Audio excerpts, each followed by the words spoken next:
வணக்கம் நண்பா. தளபதியோட லாஸ்ட் படமான 69 இந்த படத்தை டைரக்டர் H1 தான் டைரக்ட் பண்றது உங்க எல்லாருக்குமே தெரிஞ்சிருக்குங்க. சோ இந்த படத்தோட இன்னைக்கு வெற்றிகரமா கம்ப்ளீட் பண்ணி முடிச்சிட்டாங்க. இந்த படத்தோட காஸ்டிங் பத்தின அப்டேட்லாம் ரீசெண்டா ரிலீஸ் பண்ணிருந்தாங்க. நீங்க எல்லாரும் பாத்திருப்பீங்க. இந்த படத்துல நம்ம தளபதி அவர்களுக்கு பேர் ரோலா பூஜா ஹெக்டே நடிக்கிறாங்க. இவங்க ஆல்ரெடி நம்ம தளபதியோட பீஸ்ட்ங்கிற படத்துல நடிச்சிருந்தாங்க. சோ இந்த படத்துல நம்ம தளபதிக்கு வில்லன் ரோலா பாபி தியோல் நடிக்கிறாருங்க. இவங்க ரெண்டு பேருமே இந்த 69 படத்தோட பூஜையில கலந்துருக்காங்க. சோ இந்த படத்தோட டைரக்டரான H வினோத் இருக்காரு.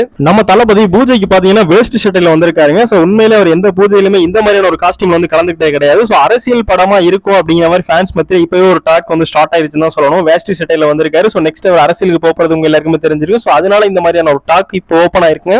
இந்த படத்தோட டைரக்டர் ஆல்ரெடி என்ன சொல்லியிருந்தாருன்னா, இந்த படம் வந்து லேசா அரசியல் பேசக்கூடிய ஒரு படமா இருக்கும் அப்படிங்கிற மாதிரி சொல்லியிருந்தாரு. ஆனா ஃபுல் அண்ட் ஃபுல் வந்து இது ஒரு தளபதியோட மூவியா இருக்கும், அதாவது தளபதியோட ஃபேன்ஸ்க்கு ட்ரீட் தரக்கூடிய மூவியா இருக்கும் அப்படிங்கிற மாதிரி சொல்லியிருந்தாரு. ஓகே நண்பா, வெயிட் பண்ணி பார்ப்போம். இந்த வீடியோ பாக்குற நீங்க தளபதியோட 69 படத்துக்கு வெயிட் பண்ணீங்கன்னா கமெண்ட் பாக்ஸ்ல கமெண்ட் பண்ணிருங்க. நம்ம சேனலை மறக்காம சப்ஸ்கிரைப் பண்ணிருங்க. இந்த வீடியோவை உங்களுக்கு தெரிஞ்ச தளபதி ரசிகர்களுக்கு ஷேர் பண்ணுங்க. தேங்க்யூ நண்பா.